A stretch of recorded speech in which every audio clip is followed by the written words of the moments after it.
Good morning, everyone. Everyone see and hear me okay?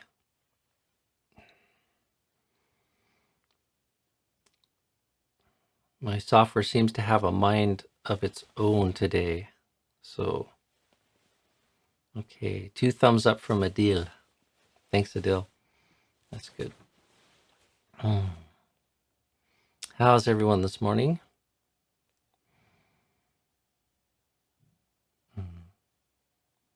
Right before we started our group meditation and chanting this morning, the 2 little bunnies were out nibbling. They've changed their feeding schedule, so they eat before we sit meditation, and they're not out afterwards, so I can't get any pictures of them. Okay, well, let's see. 50 people. We're still missing another 50 friends. What's going on today, Friday? Waiting on the coffee.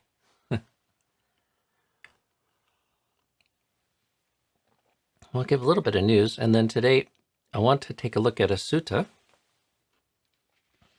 One of the benefits in doing this for me is it creates the impetus to bring certain teachings to mind that I haven't thought about in a while.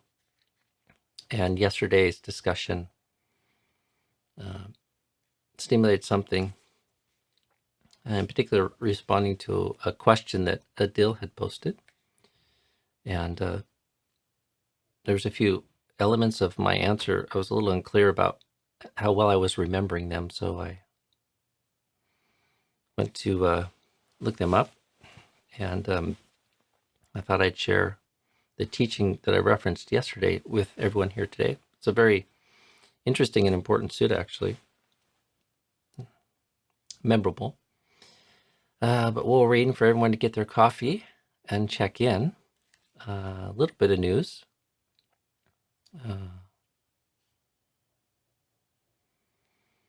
So a few people had requested that they be able to reference back to the chat,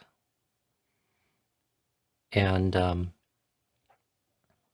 there's somebody who's watching these not live but later, who's in Sri Lanka, who's going through and creating the timestamps for questions to make them easier to reference if people come back in a day or so after these have published.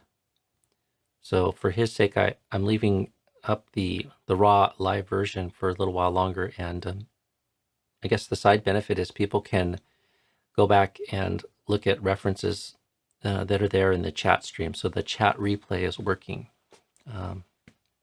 in that raw feed of the program that we do in the morning. So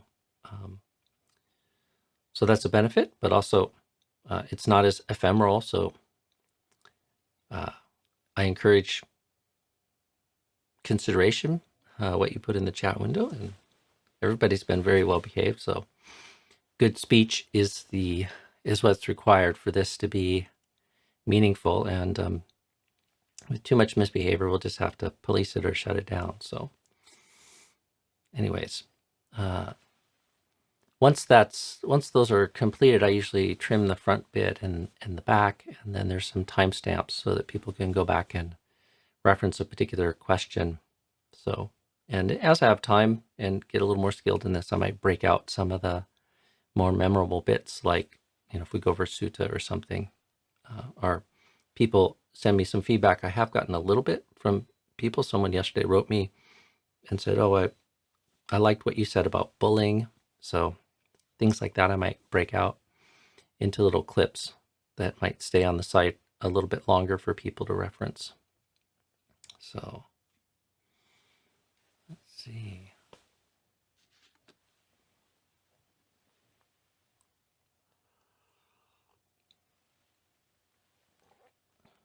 Other than that, not too much news coming to mind. So maybe I might kind of go straight to looking at this sutta I wanted to go over this morning. So, and then summary, I see your question here. If there's time, maybe we'll come back to that. But let's take a look at this sutta first. So, let's see, can people see this okay?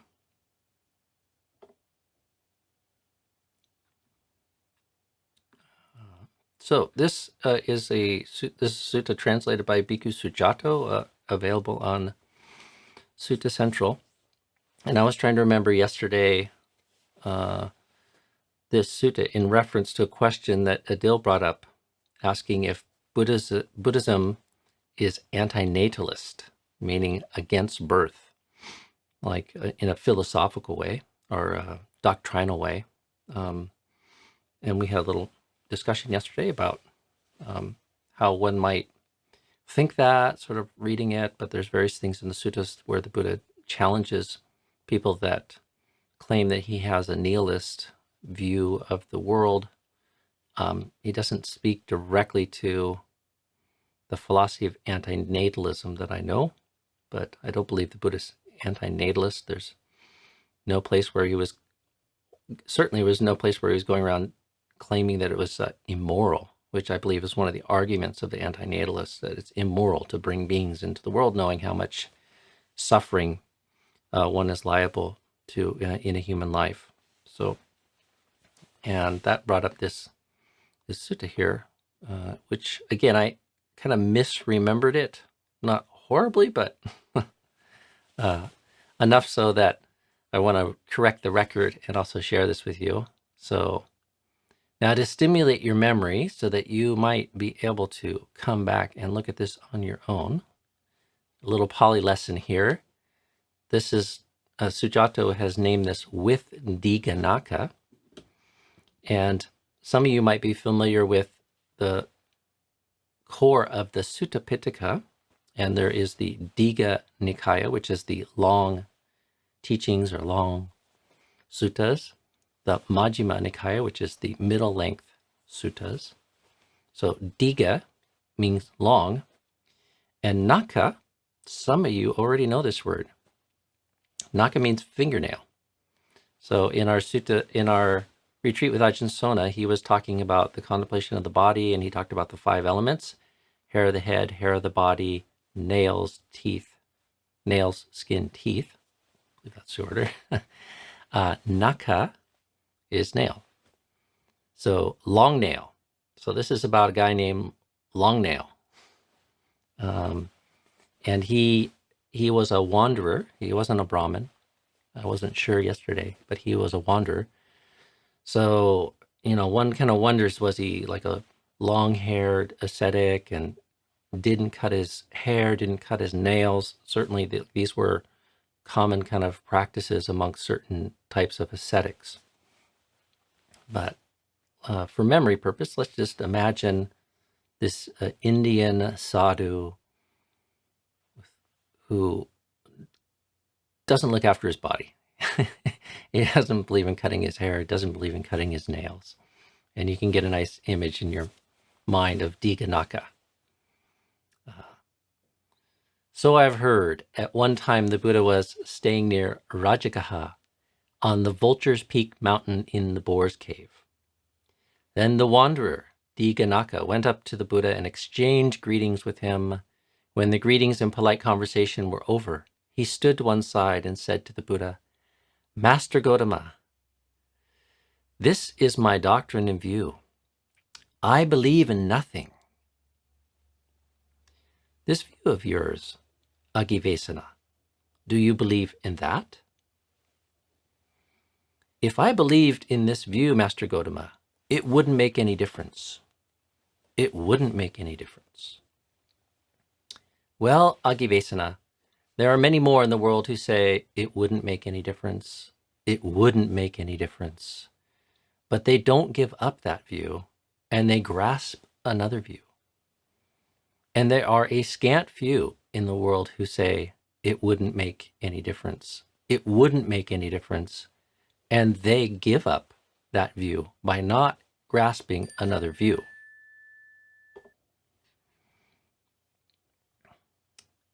There are some ascetics and Brahmins who have this doctrine in view: I believe in everything. There are some ascetics and Brahmins who have this doctrine in view: I believe in nothing. There are some ascetics and Brahmins who have this doctrine in view: I believe in some things and not others. Regarding this, the view of ascetics and Brahmins who believe in everything is close to greed, bondage, approving, attachment, and grasping. The view of the ascetics and Brahmins who believe in nothing is far from greed, bondage, approving, attachment, and grasping. When he said this, the wanderer Dīghanakha said to the Buddha, Master Gotama commends my conviction. He recommends my conviction. Now, regarding the ascetics and Brahmins who believe in some things and not others, their view of what they believe is close to greed, bondage, approving, attachment, and grasping. Their view of what they don't believe is far from greed, bondage, approving, attachment, and grasping. When it comes to the view of ascetics and Brahmins who believe in everything, a sensible person reflects like this: I have the view that I believe in everything. Suppose I obstinately stick to this view and insist that this is the only truth, other ideas are silly. Then I'd argue with two people: an ascetic or Brahmin who believes in nothing, and an ascetic Brahmin who believes in some things and not others. And when there's arguing, there's quarreling. When there's quarreling, there's anguish. And when there's anguish, there's harm. So considering in themselves the potential for arguing, quarreling, anguish, and harm, they give up that view by not grasping another view. That's how those views are given up and let go. When it comes to the view of ascetics and Brahmins who believe in nothing, a sensible person reflects like this: I have the view that I believe in nothing. Suppose I obstinately stick to this view and insist this is the only truth and other ideas are silly. Then I'd argue with two people: an ascetic or a Brahmin who believes in everything, and an ascetic or Brahmin who believes in some things and not others. And when there's arguing, there's quarreling. When there's quarreling, there's anguish. When there's anguish, there's harm. So, considering in themselves the potential for arguing, quarreling, anguish, and harm, they give up that view by not grasping another view. That's how those views are given up and let go. When it comes to the view of the ascetics and Brahmins who believe in some things and not others, a sensible person reflects like this: I have the view that I believe in some things and not others. Suppose I obstinately stick to this view and insist that this and only this is the truth and other ideas are silly. Then I'd argue with two people: the ascetic and the Brahmin who believes in everything, and the ascetic and the Brahmin who believes in nothing. And when there's arguing, there's quarreling. When there's quarreling, there's anguish. And when there's anguish, there's harm. So considering in themselves the potential for arguing, quarreling, anguish, and harm, they give up that view by not grasping another view. And that's how those views are given up and let go. Agivesana, this body is physical. It's made up of the four primary elements produced by mother and father, built up from rice and porridge, liable to impermanence, to wearing away and erosion, to breaking up and destruction. You should see it as impermanent, as suffering, as diseased, as an abscess, as a dart, as misery, as affliction, as alien, as falling apart, as empty, as not self. Doing so, you give up desire, affection, and subservience to the body. So I might just break and comment here. This is a fairly standard way of that the Buddha's addressing front on our investment in finding completion and satisfaction in the sense realm, and it's pretty it's pretty strong. Pleasant, painful, and neutral feelings are impermanent, conditioned, dependently originated, liable to end, vanish, fade away, and cease. So he's talking about Vedana. Seeing this as a learned noble disciple, a learned noble disciple grows disillusioned with pleasant, painful, and neutral feelings. Being disillusioned, desire fades away. When desire fades away, they're freed. When they're freed, they know they're freed. They understand rebirth is ended. The spiritual journey has been completed. What had to be done has been done, and there is no return to any state of existence. A mendicant whose mind is freed like this doesn't side with anyone or fight with anyone. They speak the language of the world without misapprehending it. Now at that time, the Venerable Sariputta was standing behind the Buddha, fanning him. Then he thought, it seems the Buddha speaks of giving up and letting go all these things through direct knowledge. Reflecting like this, Venerable Sariputta's mind was freed from the defilements by not grasping. And the stainless, immaculate vision of the Dhamma arose in the wanderer Dīghanakha. Everything that has a beginning has an end.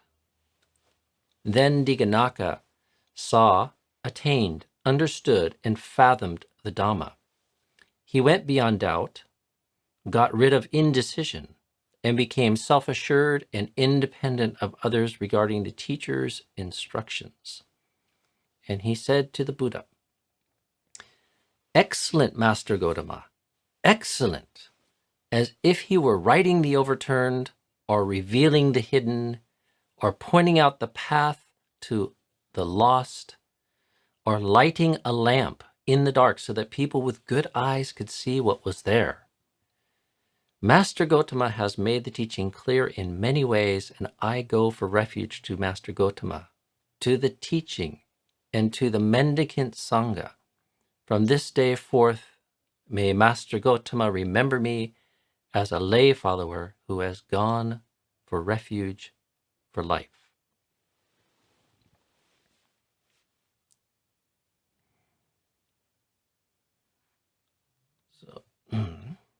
So maybe I should, before we jump into the heart of the sutta, just clarify this.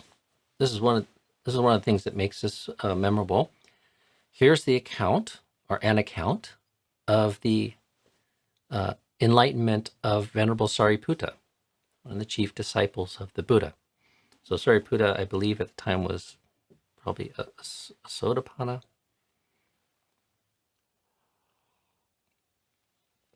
So chronologically, that might place this in the early part of the Sangha. And he's there attending the Buddha, listening to this and reflecting on the Buddha's teaching. And in particular, the way the Buddha is talking about the holding of views, grasping, letting go, and then those very brief instructions about how, because of anicca, dukkha, and anatta, one does not find satisfaction in the sense realm or satisfaction in Vedana. And the way out is through non-grasping, disenchantment, letting go, and not picking up something new. So, very historic teaching when you consider one of the Buddha's chief disciples listening to such a short teaching achieves full awakening. So, And then this wanderer, Dīghanakha, long nails and all, he gains stream entry.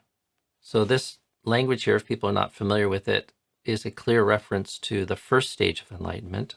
He doesn't become an arhat, but this stainless, immaculate vision of the Dhamma arising in the wanderer Dīghanakha, again, based on like an insight into impermanence and how this teaching of anicca relates to the experience of dukkha, and the import of non-self, I would say as well, is embedded in that.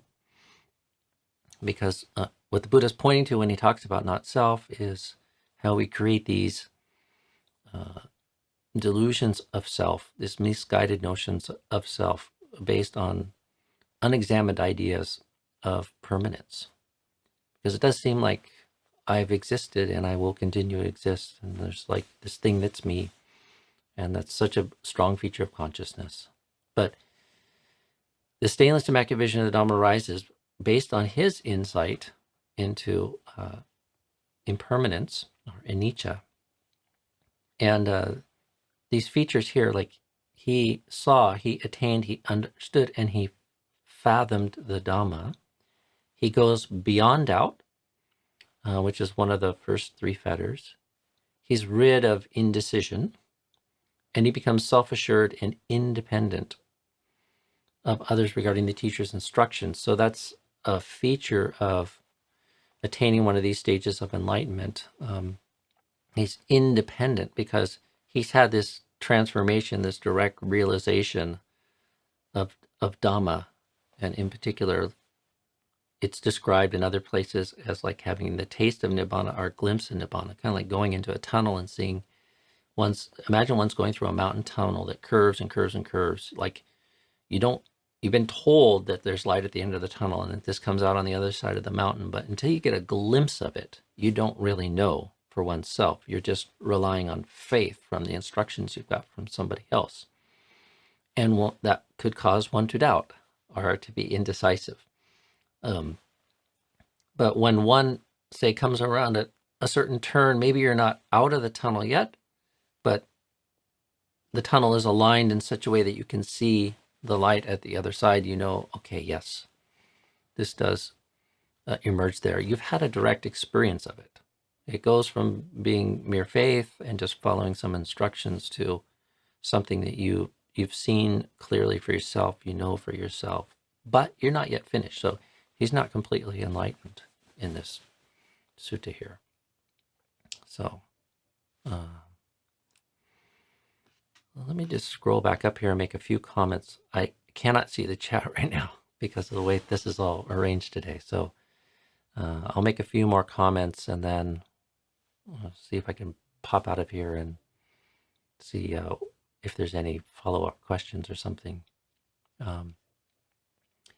Chiefly this seems to be a teaching where the Buddha is focusing mostly on views and how people's worldviews and opinions kind of leave them sort of stuck. And in some sense, if you look at philosophy especially, but even religion and religious dogma or something, that's generally as far as many people take it. They inherit a set of views and beliefs based on their family, their culture, their conditioning, various things, and they hold to that. And maybe through some change of course or something, they give up some views and pick up other views. But one could say that their relationship to views never really changes if you're just exchanging one view for another. And this is something I was referencing yesterday. The Buddha says you need to go beyond view. Like view doesn't do it. It's like through direct experience that one really addresses the problem of overcoming dukkha. And if one is merely kind of holding the views, especially as a strategy, and his culture is rich in philosophy and religious views, debates, dogma. There's lots of stories of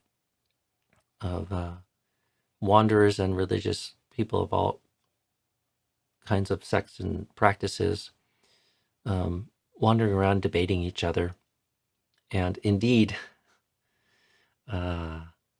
creating strife through their spiritual and philosophical debates.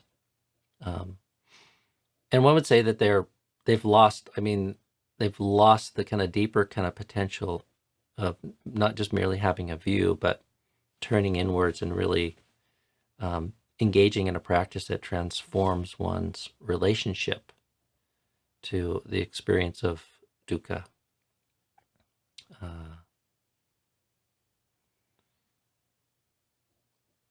And what I misremembered a little bit yesterday is like what I was remembering was the Buddha's kind of distinction, and it's a little strange the way it comes out in here. It's like people that believe in everything. What is it? The view. Let's see if we can get it on the screen here. The view of ascetics and Brahmins who believe in everything. The Buddha says, this is close to greed, bondage, approving, attachment, and grasping. So I was remembering that as the orientation that, the world's good. And one might say this is a very life-affirming vision of the world that affirms, one, I would say, the strategy of trying to find happiness merely in worldly things, or happiness in the sense realm. And the Buddha is saying, this is close to greed, bondage, approving, attachment, and grasping. And then there's these the other end of the spectrum, people that believe in nothing. And because the Buddha is talking about it being far from greed, bondage, approving, attachment, and grasping, I would say it's, if not a nihilist view, it's very close to that. So I'm not a scholar, so I'm sure there's some learned commentary that helps pin this down a bit. My relationship to these suttas is just they're sources for investigation and reflection, and then I try to map these and to my own sort of experience and investigations in my spiritual life. And it's interesting to see what the scholars have to say and the commentaries have to say, but I think it's also, they're quite accessible for people just to contemplate and to stimulate that kind of contemplation of their own spiritual practice and understanding the world. But so let's call this the nihilist. And what I was remembering yesterday is the Buddha saying, well, he doesn't say it explicitly, but the wanderer interprets the Buddha as praising him for this view that he doesn't believe in everything.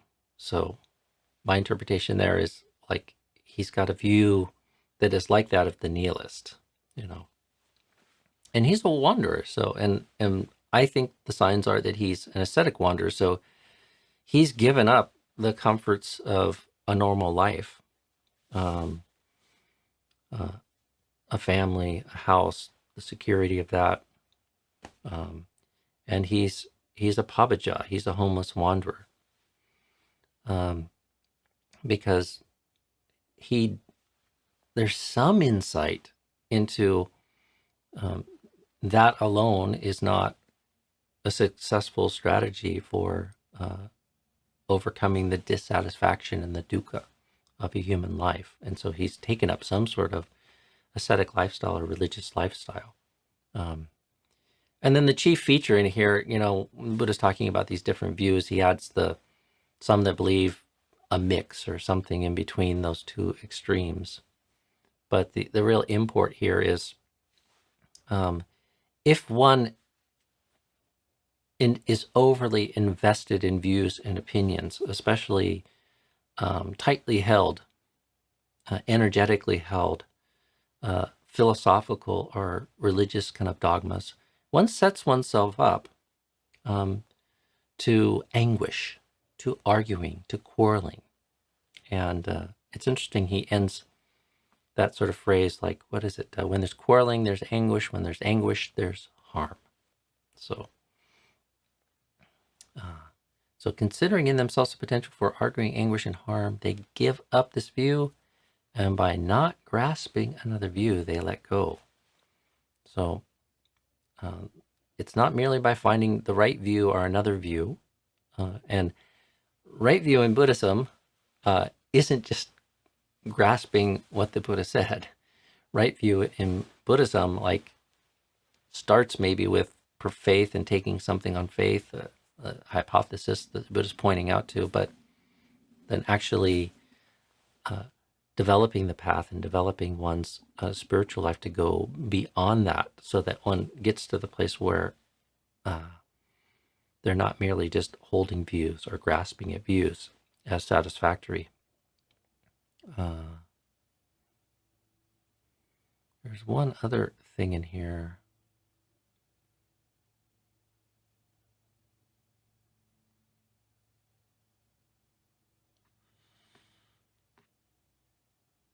There was something else in here about views or letting go that caught my attention, but it's escaping me right now.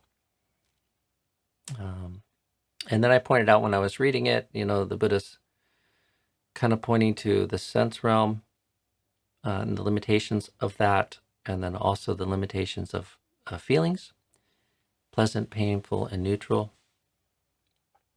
So Vedana, and in particular, there's this insight into the impermanence of these. So in this sutta, that's standing in for the core or the more profound sort of heart of real transformation and real spiritual practice, supporting the ability to sort of go beyond the mere holding of views and opinions, ditthi, as they say in Pali.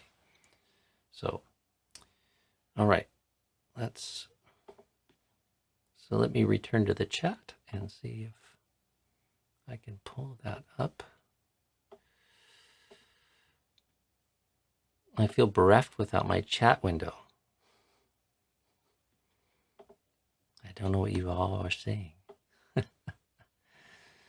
Okay, so Dīghanakha, commit that to your mind. Hopefully you got an image of a matted hair Indian ascetic with big long nails wandering around, and who has this fortunate encounter with the Buddha. So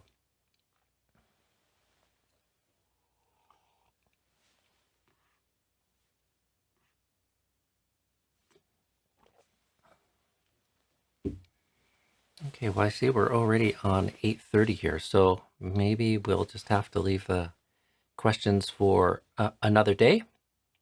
I'll leave this for your contemplation this morning, and we'll see you tomorrow morning